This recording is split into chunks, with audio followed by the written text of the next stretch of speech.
Xin chào tất cả mọi người, chào mừng mọi người quay trở lại video của mình. Và hôm nay tại sân bay Tân Sơn Nhất, các máy bay quân sự, cả dân sự của Nga đều đang có mặt tại sân bay Tân Sơn Nhất. Và theo lịch của cảng hàng không sân bay Tân Sơn Nhất thì hôm nay thì tất cả những chiếc máy bay này sẽ rời khỏi sân bay. Thì cùng theo mình đi khám phá xem những chiếc máy bay là những chiếc máy bay nào nhá. Và bây giờ đi thôi. Và đầu giờ sáng ngày hôm nay chúng ta có Airbus A350-900 của hãng hàng không Aeroflot, một hãng hàng không đến từ nước Nga, và các chuyến bay từ Moscow, Nga về đến sân bay Tân Sơn Nhất thì khoảng một tuần, khoảng 2-3 chuyến một ngày, một tuần đó mọi người. Và bây giờ chiếc máy bay hạ cánh xuống đường băng 25 phải.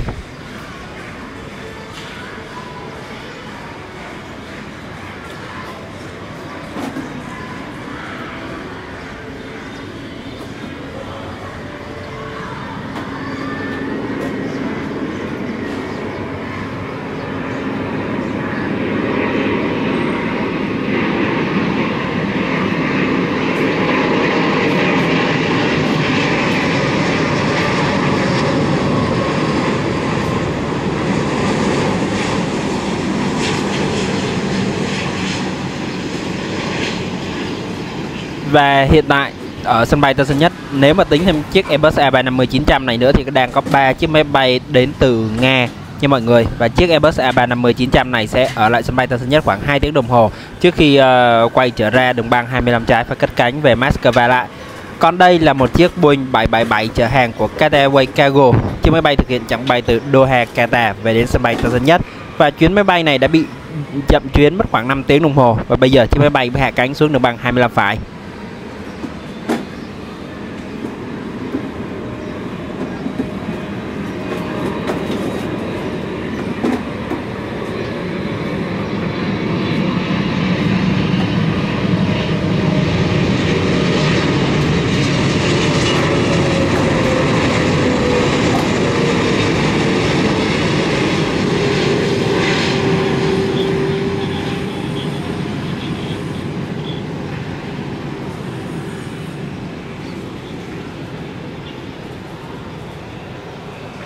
Và Qatar Airways Cargo cũng là một gương mặt rất là quen thuộc tại sân bay Tân Sơn Nhất với nhiệm vụ chở hàng.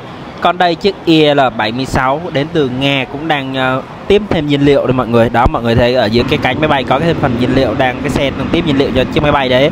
Và theo như lịch thì 8 giờ sáng, nhưng mà hiện tại thì phải đến 10 rưỡi trưa thì chiếc máy bay này mới được lệnh cất cánh. Và quay trở lại với đường băng 25 phải, chúng ta có một chiếc Boeing 777-300ER của China Airlines. Chiếc máy bay đặc biệt với màu sơn của Boeing. Và bây giờ chiếc máy bay hạ cánh xuống đường băng 25 phải đã nha.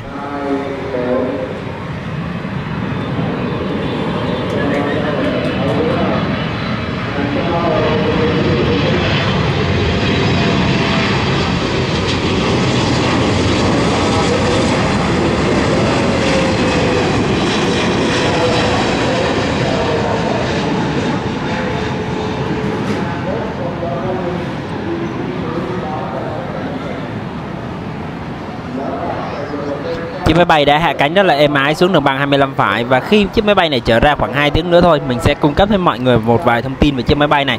Chiếc máy bay này rất là đặc biệt đó. Còn đây là Boeing 777-300 của hãng hàng không Cathay Pacific cũng đang bước vào hạ cánh.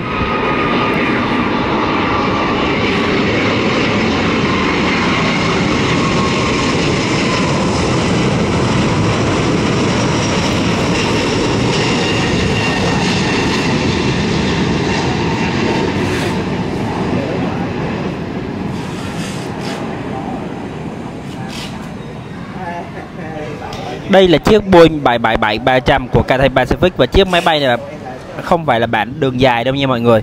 Và sau khoảng thời gian thôi thì đến lượt chiếc Boeing 777-300ER của China Airlines với màu sơn của Boeing được lệnh tiến lên đường băng 25 trái và chuẩn bị cất cánh rời khỏi sân bay Tân Sơn Nhất hướng về sân bay Đào Viên, Đài Loan.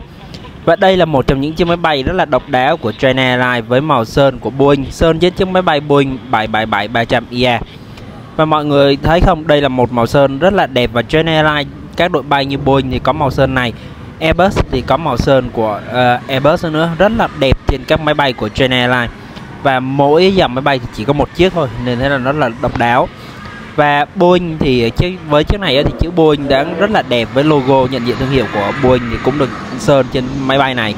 Và chiếc máy bay này thì lâu lâu vẫn tới sân bay Tân Sơn Nhất, và hiện tại thì hãng hàng không China Airlines cũng có 2 chuyến bay tới sân bay Tân Sơn Nhất một ngày, và chuyến buổi sáng và một chuyến vào buổi chiều.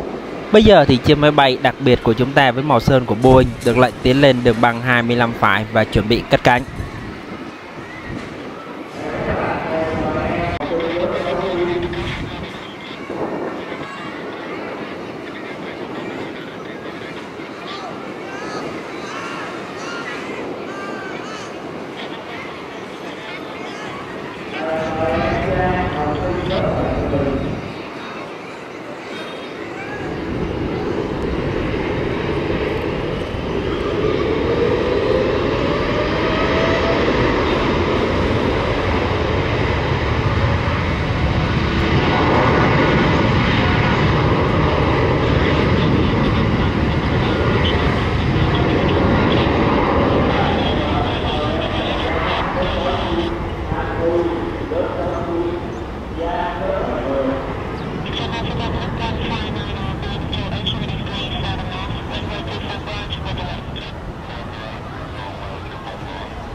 Và ngay sau khi chiếc Boeing 777-300ER của China Airlines với màu sơn của Boeing cất cánh được khỏi sân bay Tân Sơn Nhất, thì ngay phía sau đó chiếc Airbus A350-900 của hãng không Aeroflot đến từ Nga được lệnh tiến ra đường băng 25 trái. Đặc biệt nổi bật của chiếc Airbus A350-900 này là với màu sơn thân màu trắng, động cơ thì màu xanh, và cái cánh với cái đuôi đứng thì là cách điệu lá cờ của nước Nga.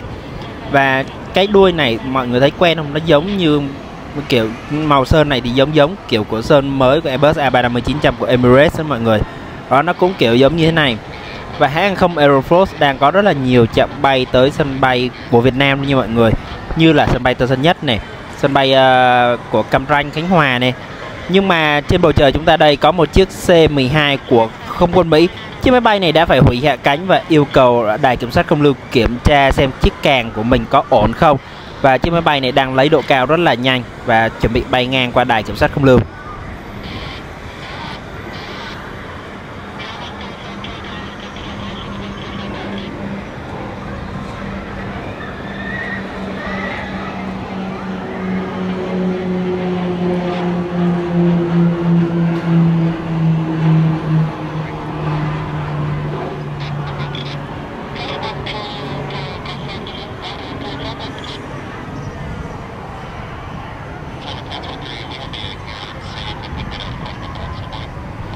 Và đây là một trong những lần hiếm hoi mọi người thấy được rằng là máy bay của Mỹ phải bay lên lại để nhờ đài kiểm soát không lưu kiểm tra xem là càng đã thả ổn chưa. Có vẻ trên hệ thống báo trên máy bay có vẻ vấn đề trục trặc gì đấy, chiếc máy bay sẽ vòng lại một vòng nữa.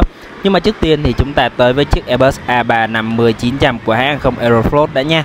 Chiếc máy bay này đã tới đường băng 25 trái và bây giờ đài kiểm soát không lưu sân bay Tân Sơn Nhất cho phép chiếc máy bay này lên đường băng 25 trái.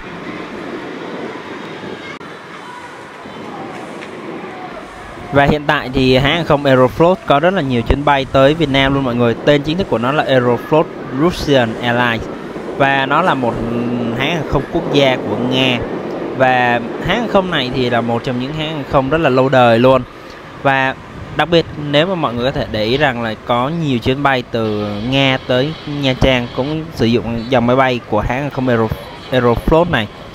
Và từ ngày Nga bị cấm vận đó, nhưng mà những chuyến bay vẫn bằng Airbus A350-900 vẫn đều đặn tới Việt Nam được, và các nước như Thái Lan chẳng hạn vẫn có. Và bây giờ thì quay trở lại với chiếc máy bay Airbus A350-900 này. Chiếc máy bay đã được lệnh lên đường băng 25 trái và cất cánh rời khỏi sân bay Tân Sơn Nhất hướng về Moscow, Nga.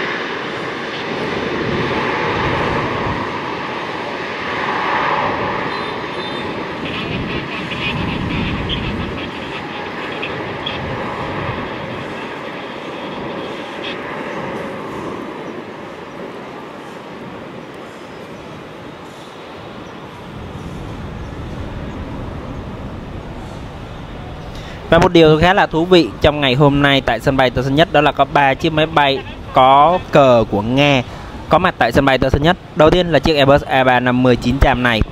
Tiếp theo chúng ta có một chiếc IL-76. Và như video ngày hôm qua mình đã đăng á, đây là chiếc IL-76 hôm qua mình đăng vào rất là đêm khuya rồi đó. Thì chiếc máy bay này đang có mặt tại sân bay Tân Sơn Nhất. Và một chiếc IL-96 nữa cũng đang có mặt ở đây. Và một lúc nữa thì chúng ta sẽ thấy chiếc máy bay đấy. Và bây giờ IL-76 đã mở cái cửa hàng ở phía sau ra, có vẻ là chuẩn bị sẽ đẩy lui, chuẩn bị tiến lên đường băng 25 trái để có thể đi Indonesia. Và mọi người biết không, hôm nay thì ngày gì là một ngày rất là nhiều máy bay Nga. Đây là một điều rất là hiếm gặp tại sân bay Tân Sơn Nhất. Hiếm là kiểu là không mấy khi mà có rất là nhiều máy bay Nga mà có mặt ở cùng một lúc tại sân bay Tân Sơn Nhất. Còn đây chúng ta tới với một chiếc Airbus A330-300 của hãng hàng không Vietjet Air. Chiếc máy bay đang bước vào hạ cánh tại đường băng 25 phải.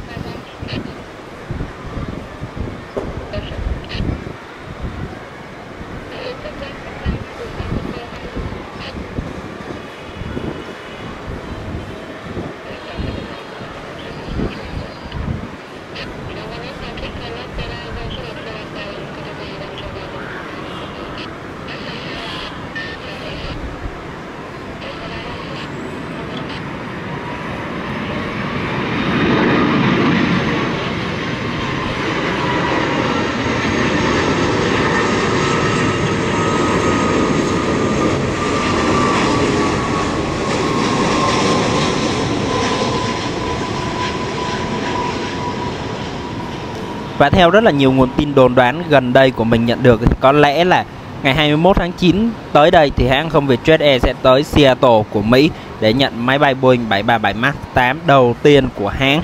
Và có thể là sẽ có một chiếc Airbus A330-300 sẽ bay từ Việt Nam đi Mỹ đó nha mọi người. Còn quay trở lại với đường băng 25 trái, nơi chúng ta có chiếc Cathay Pacific Boeing 737-300.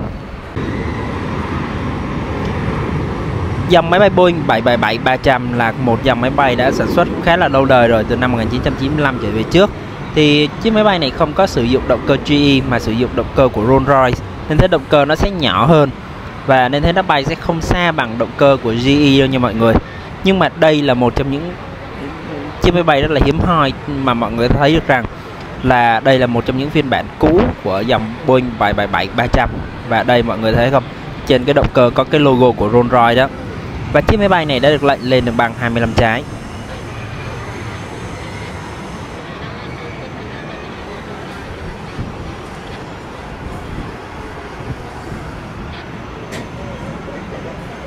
Và trong lúc chiếc máy bay Boeing 737-300 của Cathay Pacific lên đến đường băng 25 trái á, thì ngay ở phía sau kia chúng ta đã thấy chiếc IL-76 của Nga đã được đẩy lùi ra khu vực đường lăn rồi. Và bây giờ chiếc Boeing 737 được lệnh cất cánh rời khỏi sân bay Tân Sơn Nhất hướng về Hồng Kông, Trung Quốc.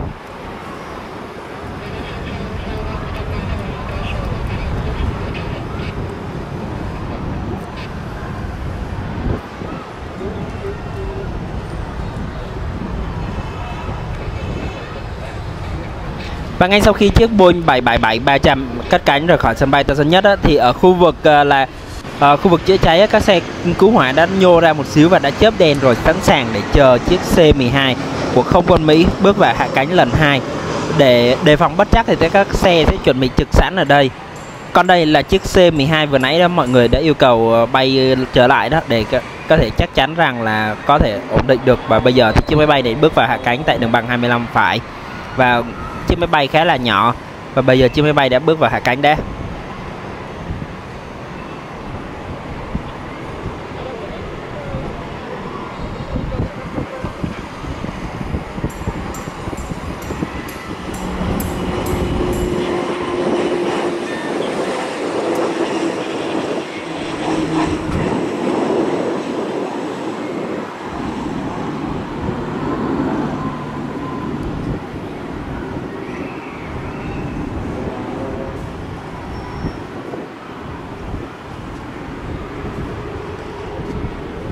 Và chiếc máy bay đã hạ cánh xuống đường băng 25 phải và sẽ nhanh chóng di chuyển theo xe dẫn về khu vực bãi đỗ của mình để có thể tiếp nhiên liệu cũng như đón trả khách của bên chiếc máy bay này. Và quay trở lại với đường băng 25 trái đi, nơi chúng ta có chiếc Boeing 737 của Malaysia Airlines. Hãng không này là đã có cái nhận diện thương hiệu mới, còn đây là cái hình cũ nha mọi người. Chiếc máy bay này chưa sơn cái nhận diện thương hiệu mới đâu, nên thấy nhìn cái màu sơn mới vậy. Đây là màu sơn cũ này. Bây giờ chiếc máy bay đã lên đường băng 25 trái và được lệnh cất cánh rời khỏi sân bay Tân Sơn Nhất.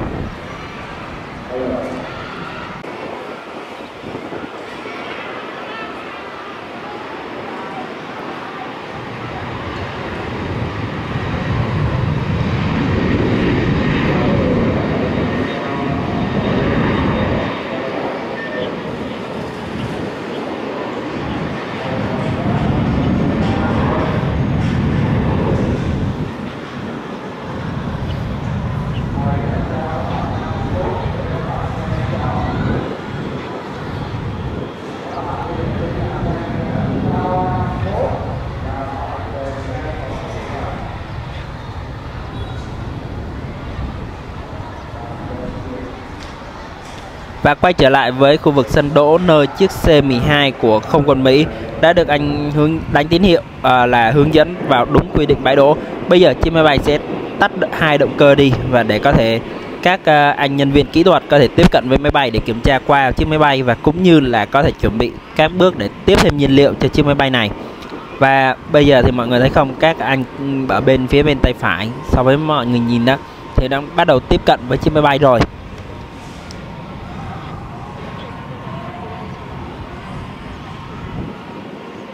Một điều khá là thú vị là chiếc này là một trong những chiếc máy bay khá là nhỏ và được sử dụng trong rất là nhiều các nhiệm vụ khác, và chiếc này là một phiên bản của chiếc Beechcraft Super King Air 200 nha mọi người, sử dụng hai động cơ cánh quạt.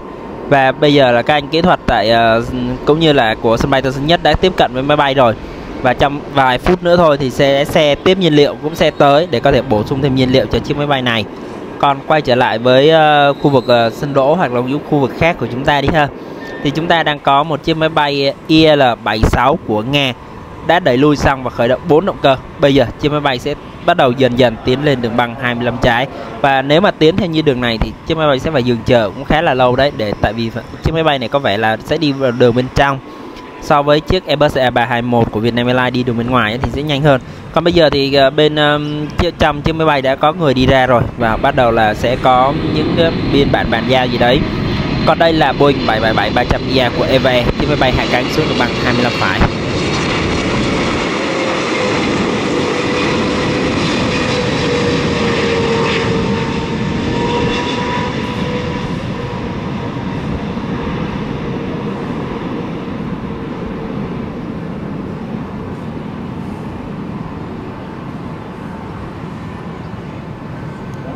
Và chiếc máy bay Boeing 777 đã hạ cánh xuống đường băng 25 phải, thì chúng ta quay trở lại với IL-76. Đây là một trong những chiếc máy bay mà màu sơn rất là độc đáo khi mà tới sân bay Tân Sơn Nhất, màu trắng và có đuôi màu xanh. Và chiếc máy bay này là của một hãng vận tải của Nga nha mọi người. Hôm nay là một ngày gì đấy mà các đội bay của Nga cũng đến rất là nhiều, từ máy bay dân dụng cho tới máy bay quân sự, vận tải quân sự cũng có mặt. Còn đây là quang cảnh mà xe tiếp nhiên liệu của sân bay Tân Sơn Nhất đã tiếp cận với chiếc C-12 của Mỹ. Và bây giờ thì sẽ có màn tiếp nhiên liệu, và mình sẽ cố gắng tranh thủ quay cho mọi người xem được cái tiếp nhiên liệu của chiếc máy bay này cũng khá là đặc biệt. Nó là tiếp nhiên liệu ở từ cắm một cái vòi từ trên xuống bơm vào trong cái cánh máy bay với mọi người, chứ không phải là như các máy bay thông thường sẽ bơm từ dưới lên, mà đây là bơm từ trên xuống. Và đây là quang cảnh một anh kỹ thuật của máy bay nha, không phải là người của sân bay Tân Sơn Nhất đâu.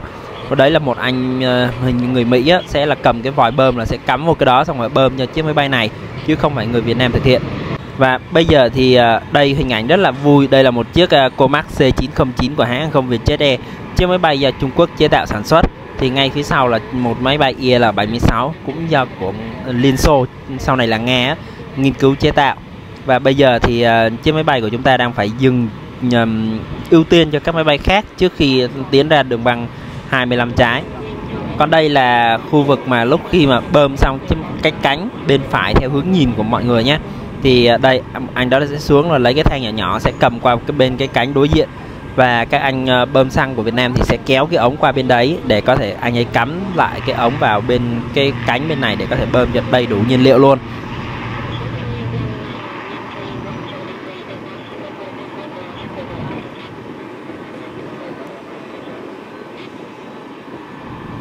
nhìn khá là thú vị đúng không mọi người? Đây là một trong những điều chắc là mọi người sẽ ít thấy nhất trên các video. Còn quay trở lại với IL-76, đây là một trong những chiếc máy bay IL-76 của Gaelic Airlines, là một hãng không vận tải đến từ Nga. Và hãng này sử dụng một đội bay IL-76TD. Và chiếc máy bay của chúng ta đang được xe dẫn của sân bay Tân Sơn Nhất dẫn ra đến đầu đường băng 25 trái. Và nói chung đây là một trong những chiếc máy bay hoạt động rất là mạnh mẽ. Nhưng mà đặc biệt đó là cái tiếng ồn của IL-76 thì thôi khỏi nói rồi, nó cực kỳ ồn ào luôn. Nhất là khi mà nó tới hạ cánh á, nó cất cánh cũng vậy, khi mà nó bay là lên nó sẽ nhiều cái nhà dân xung quanh sẽ bị rung rung nhẹ luôn mọi người, vì cái độ tiếng ồn của nó rất là lớn.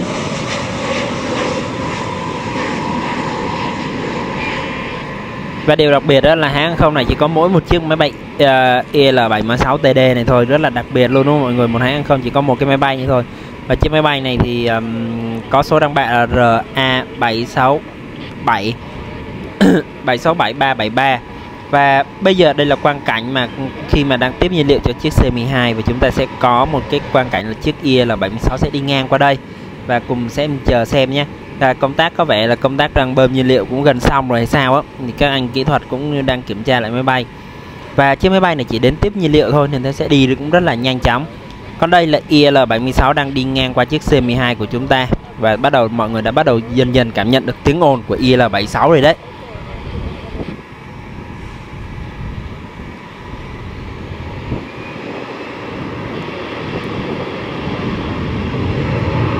Và một lúc nữa thôi khi mà chiếc máy bay này khởi hành á, thì sẽ là ồn còn hơn nữa cơ. Còn bây giờ thì quá trình tiếp nhiên liệu của C-12 đã hoàn tất rồi, và mọi khâu cũng đã bắt đầu, mọi người đã có lẽ là ký thêm biên bản giấy tờ khi mà nạp thêm nhiên liệu gì đó thôi. Còn bây giờ thì sẽ là quay trở lại với những chiếc máy bay IL-76, thì chúng ta sẽ có chiếc máy bay này sẽ tuần tự tiến lên đường băng 25 trái. Và trước mắt chúng ta là Comac C909 đó. Và bây giờ thì chiếc máy bay sẽ phải chờ một xíu trước khi mới được lệnh lên đường băng từ đài kiểm soát không lưu. Và có lẽ là chiếc máy bay này của chúng ta sẽ khởi hành trong khoảng nửa tiếng nữa thôi, tại vì mọi công tác đã chuẩn bị sẵn sàng rồi, và các bên xăng dầu cũng bắt đầu dần rút ra bên ngoài. Và mọi người biết không, chiếc IL-76 mang số đăng bạ RA76373 này là một chiếc IL-76TD. Chiếc máy bay này là một trong những chiếc máy bay cũng khá là lâu rồi, ngày bay thử đầu tiên từ năm 30 tháng 6 năm 1993, là gần 30 năm tuổi rồi mọi người. Và nói chung nó hoạt động thuộc Gaelic Airlines, trang bị 4 động cơ D30KP, là một phiên bản TD. Nói chung là nó là một phiên bản vận tải hàng hóa, thiết kế khả năng chở hàng hóa rất là nặng, hoạt động trong điều kiện sân bay chưa hoàn thiện hoặc địa hình phức tạp. Đây là một trong những điểm lợi thế của IL-76. Còn đây là khi mà mọi thứ đã kết xong, và bây giờ thì các anh bên xăng dầu có thể sẽ bắt đầu đi ra bên ngoài, và chiếc máy bay chuẩn bị được lệnh khởi hành rời khỏi sân bay Tân Sơn Nhất đó mọi người. Và quay trở lại với chiếc IL-76 của chúng ta, thì nói chung lịch sử hoạt động thì trước khi thuộc về Gaelic Airlines, máy bay này thuộc sử dụng bởi một cái công ty khác cũng của Nga. Và bây giờ thì chiếc máy bay đã được lệnh lên đường băng 25 trái. Và một đặc trưng khá là đặc biệt của những dòng máy bay IL-76 này đó là tiếng ồn rất là lớn luôn mọi người. Tí nữa sẽ được chiêm ngưỡng cái pha đề bài và cái tiếng ồn của nó khủng khiếp như thế nào. Và những cái chiếc IL-76 này mà đi ngang qua khu vực đường Quang Trung á, thì mấy nhà dân xung quanh người ta ai cũng biết đó, tại vì nó cực kỳ ồn, cực kỳ lạ, và tiếng thì rất là đặc biệt luôn. Và bây giờ thì chiếc máy bay này được lệnh lên đường băng 25 trái. Nhưng mà trong đó thì mọi người có biết không, những chiếc IL-76 này á, thì nói chung là nó cất cánh rất là lạ và tạo ra một cái màn khói rất là đặc trưng của những dòng máy bay của Nga. Màn khói này có thể nhìn thấy được từ xa luôn mọi người, kể cả IL-76 hay IL-96 đều có thể là có những cái màn khói đó.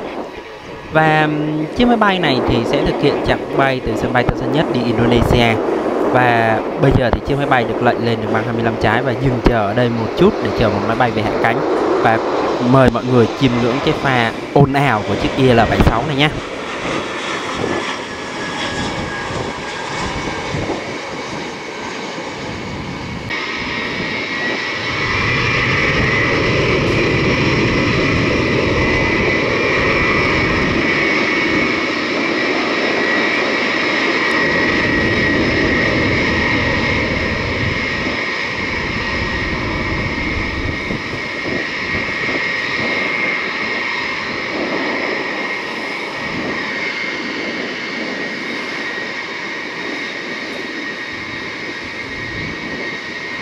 Và bây giờ chiếc IL-76 sẽ phải dừng chờ ở đường băng 25 trái để chờ một chiếc máy bay Airbus A320 của Air Asia. Chuyến bay thực hiện từ Malaysia về đến sân bay Tân Sơn Nhất, bước vào hạ cánh đã.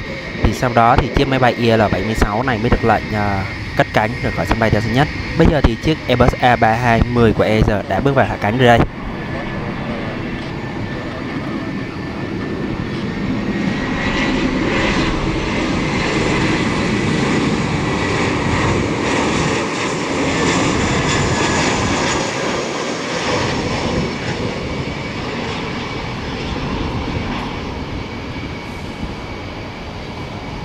Và bây giờ mời mọi người chiêm ngưỡng pha cất cánh rất là độc đáo của IL-76 của Nga cất cánh rời khỏi sân bay Tân Sơn Nhất hướng về Indonesia.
Và mọi người thấy không, chiếc IL-76 này cất cánh rất là chứ không vọt lên như những cái máy bay khác đó mọi người thấy không.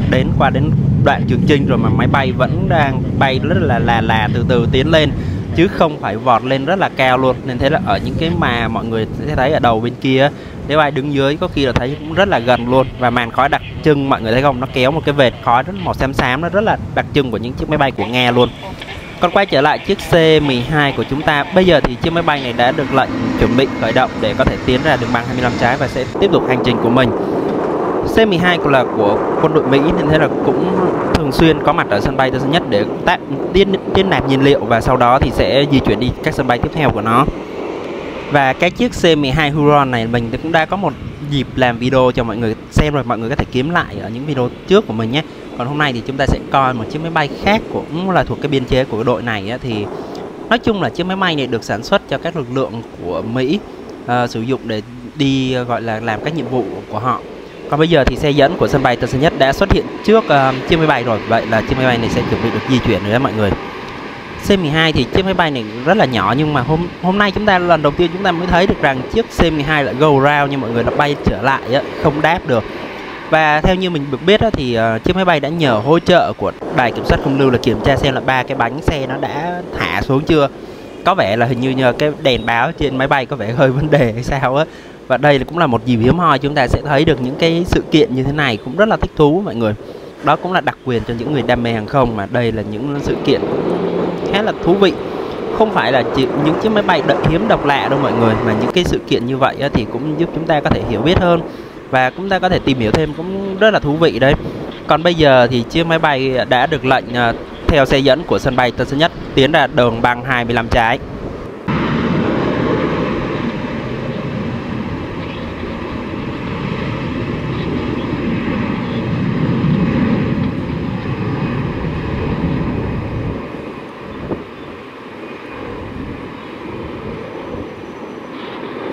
Và chiếc C-12 này thường được sử dụng để chở người, hàng hóa, linh kiện, là máy bay liên lạc giữa các căn cứ, và một trong số trường hợp thực hiện nhiệm vụ trinh sát điện tử nữa cơ. Máy bay có thể chở từ 6 đến 13 hành khách tối đa, tầm bay khoảng 3.000 km, tốc độ hành trình khoảng 540 km/h. Và nhờ khả năng cất hạ cánh đường băng rất là ngắn và sự linh hoạt đó, thì C-12 được xem là cầu nối nhanh chóng giữa các căn cứ quân sự, đặc biệt là những khu vực khó tiếp cận của Hoa Kỳ. Và bây giờ chiếc xe dẫn đã dẫn rất là nhanh chóng đó mọi người sẽ thấy chiếc C-12 đã ra tới đầu đường băng 25 trái sân bay Tân Sơn Nhất rồi. Di chuyển rất là nhanh, rất là gọn lẹ, đúng là chiếc máy bay này cực kỳ linh hoạt luôn. Và bây giờ chiếc máy bay được lệnh tiến lên đường băng 25 trái và dừng chờ ở đây nha.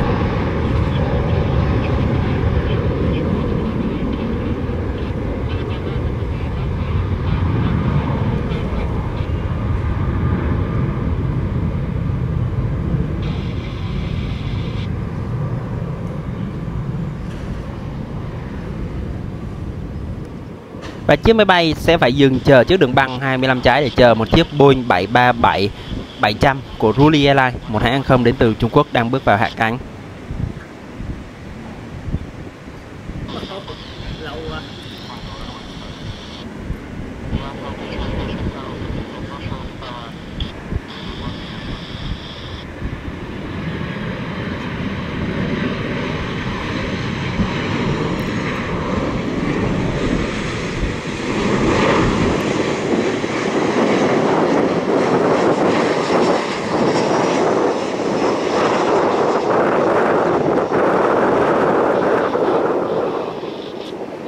Và nhìn Boeing 737-700 này nhìn cute đúng không mọi người?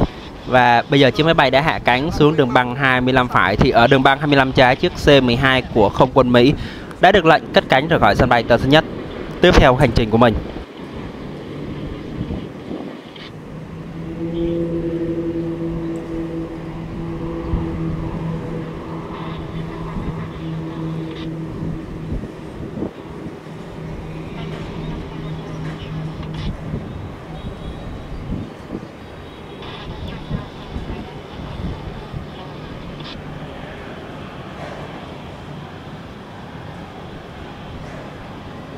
Với sự nhỏ gọn và nhẹ nhàng của mình nên chiếc máy bay lấy độ cao rất là nhanh luôn. Và bây giờ máy bay sẽ thu càng vào, sẽ nhanh chóng tiến lên độ cao của mình để và tiếp tục hành trình của mình. Quay trở lại đường băng 25 trái, chúng ta có một chiếc Airbus A330-300 của hãng không Vietjet Air.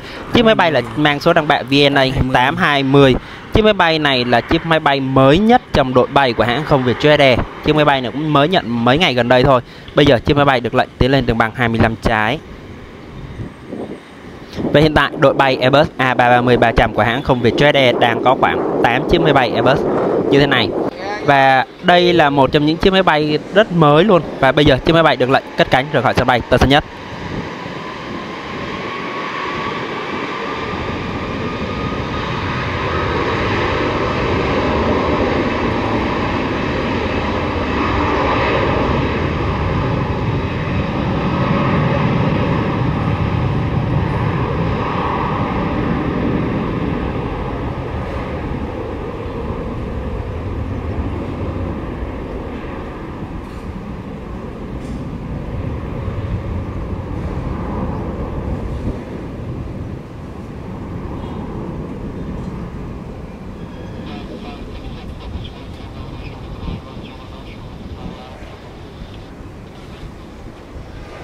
Và trong buổi ngày hôm nay nắng rất là đẹp luôn. Chúng ta sẽ chiêm ngưỡng như chiếc máy bay rất là đẹp đúng không mọi người? Còn đây là buổi chiều rồi và nắng bắt đầu tắt dần và mây cũng rất là nhiều. Thì một chiếc máy bay rất là đặc biệt màu trắng tinh luôn. Chiếc máy bay Boeing 7478 này sẽ thực hiện chặng bay tới sân bay Tân Sơn Nhất từ Riyadh, nói chung từ Ả Rập Xê Út đó mọi người. Chiếc máy bay này đang bước vào hạ cánh, Boeing 7478 mà màu trắng tinh luôn. Và đây là một dòng máy bay rất là hiếm, khi mà không phải cái màu sơn màu trắng tinh này rất là hiếm khi mà tới sân bay Tân Sơn Nhất. Đa số thường thấy nó bay Trung Quốc là nhiều. Còn bây giờ chiếc máy bay sẽ hạ cánh xuống đường băng 25 phải và sẽ ở đây khoảng gần 2 tiếng rưỡi đồng hồ trước khi trở ra và cất cánh.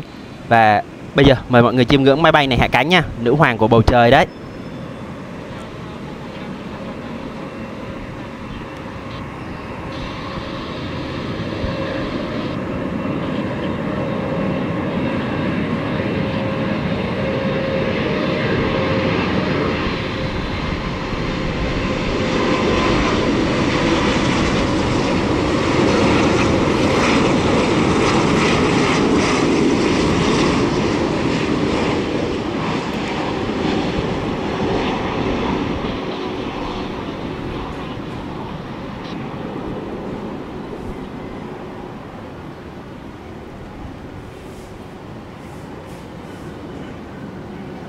Quá đẹp luôn đúng không mọi người? Trời ơi, mình rất là mê những dòng máy bay Boeing 747, kể cả 7474 hay 7478 gì đó, nó cũng có một cái nét đẹp rất là riêng của mình.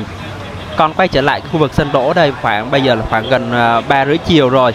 Thì chiếc máy bay Boeing 7478 này đã được đẩy lui ra.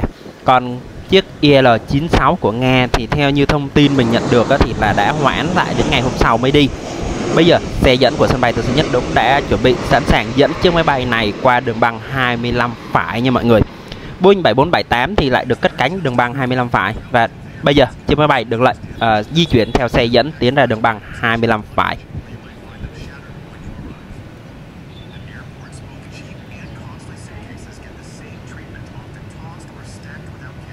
Và chiếc Atlas Air này á, Boeing 7478 này có số đăng bạ là rất là đặc biệt luôn, là N865GT.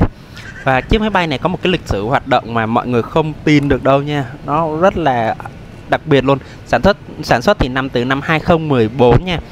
Với 4 động cơ GE rất là mạnh mẽ của mình. Máy bay này là chuyên chở hàng hóa. Và theo như các thông tin mà trên các trang web về hàng không cung cấp á, ban đầu chiếc máy bay này được xây dựng cho Seaway từ năm 2014 nhưng lại không nhận ngay nha. Sau đó được bàn giao cho Emirates Cargo, một hãng hàng không của Nga vào năm 2015 và bị lưu kho tại Hồng Kông vào những năm vào khoảng tháng 3 năm 2022 do các lệnh trừng phạt của hãng hàng không Nga. Và vào tháng 8 năm 2024 máy bay này mới chuyển giao cho Atlas Air, một lịch sử rất là hoành tráng đúng không mọi người, qua khoảng 3 hãng hàng không vận tải cực kỳ lớn.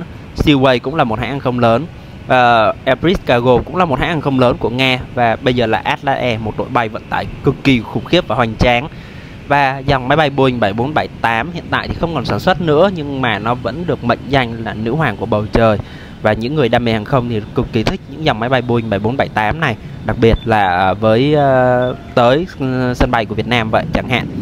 Và hãng hàng không Atlas Air này thì ở sân bay Tân Sơn Nhất rất là ít nha, nhưng mà sân bay Nội Bài thì nó đông khủng khiếp luôn, ngày mình phải đếm được 2-3 chiếc luôn á. Và bây giờ thì chiếc máy bay trắng tinh này thì sẽ được lệnh theo xe dẫn dừng chờ trước đường lăn một chút để có thể chờ một máy bay khác cất cánh, sau đó mới được lệnh cắt ngang đường bằng 25 trái.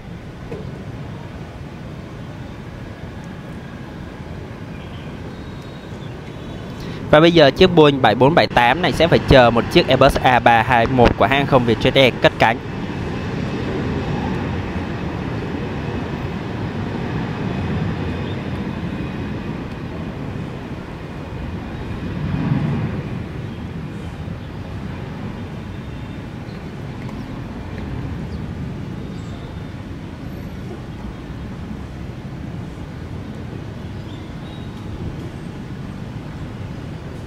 Và ngay sau khi chiếc Airbus A321 cất cánh rời khỏi sân bay Tân Sơn Nhất thì đến lượt chiếc Boeing 7478 theo xe dẫn cắt ngang qua đường băng 25 trái và sẽ hướng về đường băng 25 phải.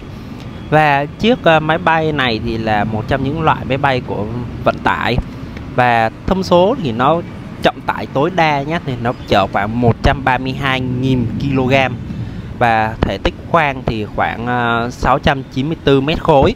Và nói chung là một trong những máy bay vận tải hàng hóa rất là lớn. Và mọi người biết không, thì hãng hàng không Atlas Air này thì là một hãng hàng không có rất là nhiều đội bay, rất nhiều cái dòng máy bay Boeing này nữa. Và Atlas Air thì tới sân bay Nội Bài thì nhiều thì không nói được đúng không, nhưng mà với những ai đam mê hàng không thì là Boeing 7478 này cũng là một trong những gọi là niềm rất là hân hoan của mọi người. Và đặc biệt là cất cánh đường băng 25 phải nữa thì mọi người càng thích hơn nữa.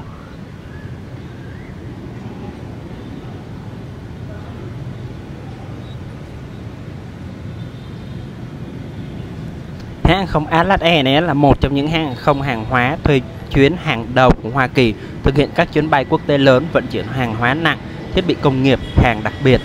Và hãng cũng tham gia hợp đồng mang tính đặc thù cao như hợp đồng của Rimfit và cho Boeing vận chuyển các thiết bị linh kiện của Boeing về nhà máy sản xuất.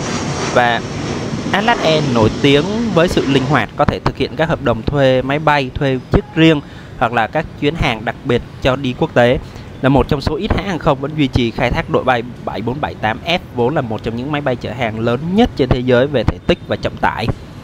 Atlas Air cũng nổi bật với tuổi thọ đội bay, máy bay như Boeing 747, nói chung là dòng máy bay lớn, chi phí vận hành cao nhưng mà được dùng rất là hiệu quả cho các chuyến vận tải hàng hóa trọng yếu đi quốc tế. Và nói chung đây là một trong những chiếc máy bay rất là lớn, và vẻ đẹp của nó thì không phải chê rồi. Boeing sản xuất máy bay thì họ làm thiết kế rất là đẹp luôn. Bây giờ chiếc máy bay sẽ phải dừng chờ một chiếc Airbus A350-900 khác bước vào hạ cánh đã. Và chiếc máy bay Airbus A350-900 này của Thổ Nhĩ Kỳ đang bước vào hạ cánh. Chiếc máy bay thực hiện chặng bay từ Istanbul, Thổ Nhĩ Kỳ về đến sân bay Tân Sơn Nhất.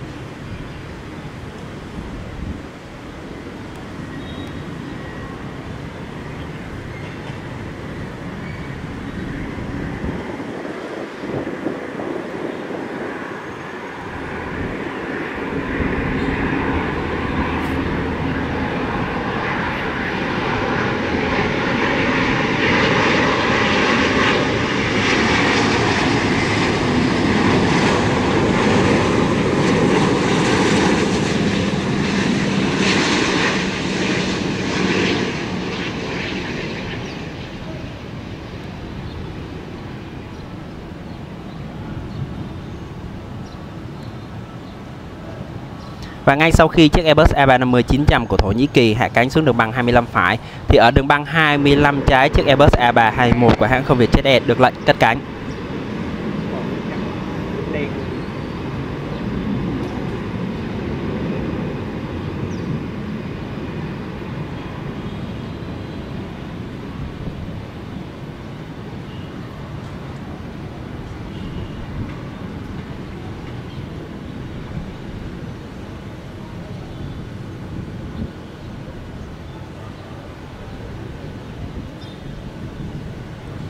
Và ngay sau đó ở đường băng 25 phải cũng có một chiếc Airbus A350-900 của Vietnam Airlines cũng đang bước vào hạ cánh.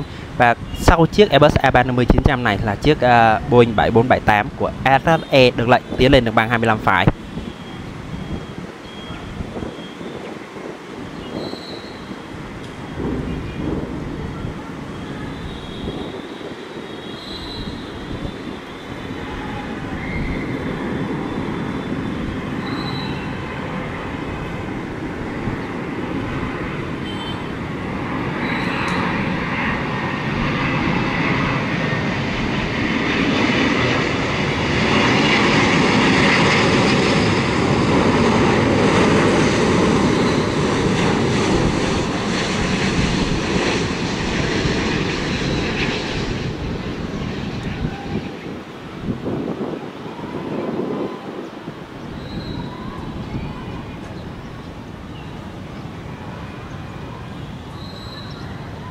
Và bây giờ chiếc Boeing 7478 của Etihad Air được lệnh tiến lên đường băng 25 phải và cất cánh.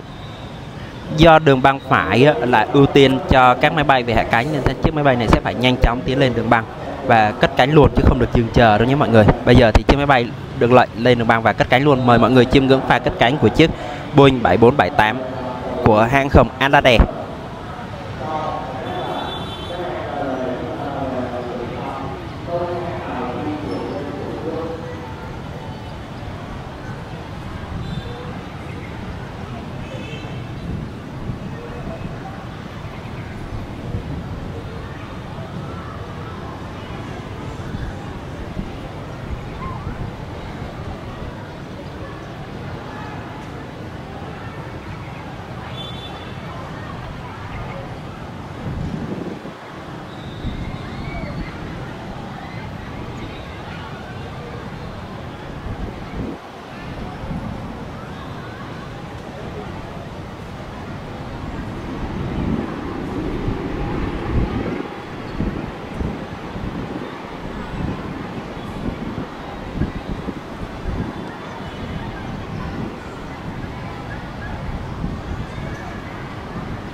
Và mọi người thấy không, chiếc máy bay Boeing 7478 cất cánh rất là đẹp luôn. Và đây được mệnh danh là nữ hoàng của bầu trời luôn á. Và bây giờ quay trở lại với đường băng 25 phải. Ngay phía sau đó là chiếc Airbus A350-900 của Jet Airlines cũng đang bước vào hạ cánh tại đường băng 25 phải sân bay Tân Sơn Nhất.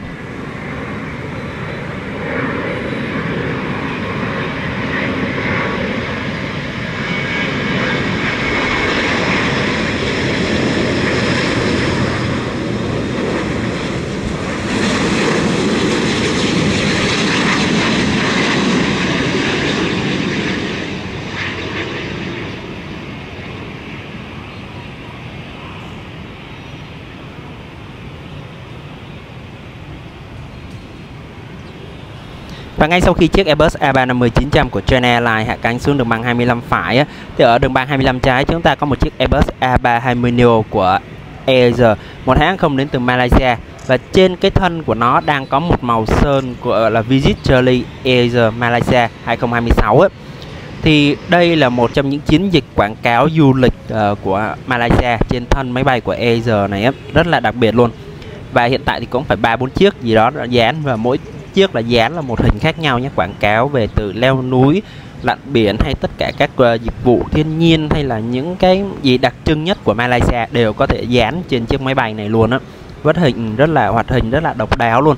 Đây mình đánh giá là một trong những chiến dịch quảng bá du lịch rất là lớn và có lẽ là rất là thành công luôn. Vì những người yêu hàng không họ cũng có thể đi máy bay này, họ cũng thể du lịch, và đập vào mắt họ là những cái chiến dịch quảng cáo lớn như thế này thì ai mà chẳng tò mò đến xem có thực như quảng cáo không, đúng không mọi người? Còn bây giờ chiếc Airbus A320 Neo được lệnh tiến lên đường băng 25 trái và sẽ cất cánh rời khỏi sân bay Tân Sơn Nhất hướng về Kuala Lumpur, Malaysia.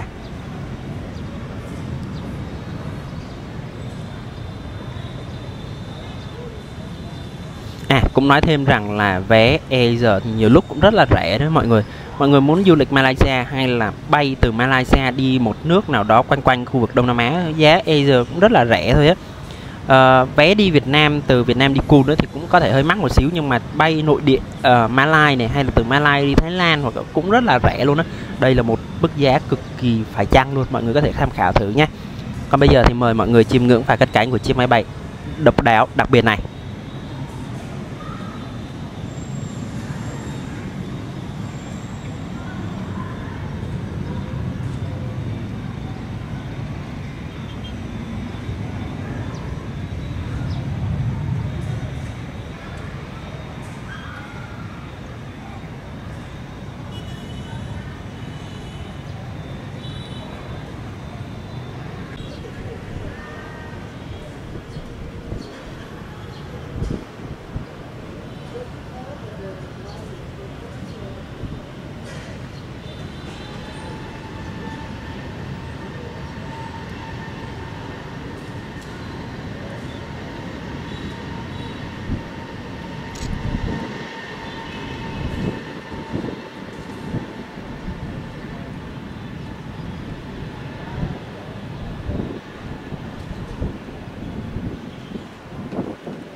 Và video đến đây là kết thúc rồi. Cũng cảm ơn mọi người đã quan tâm theo dõi.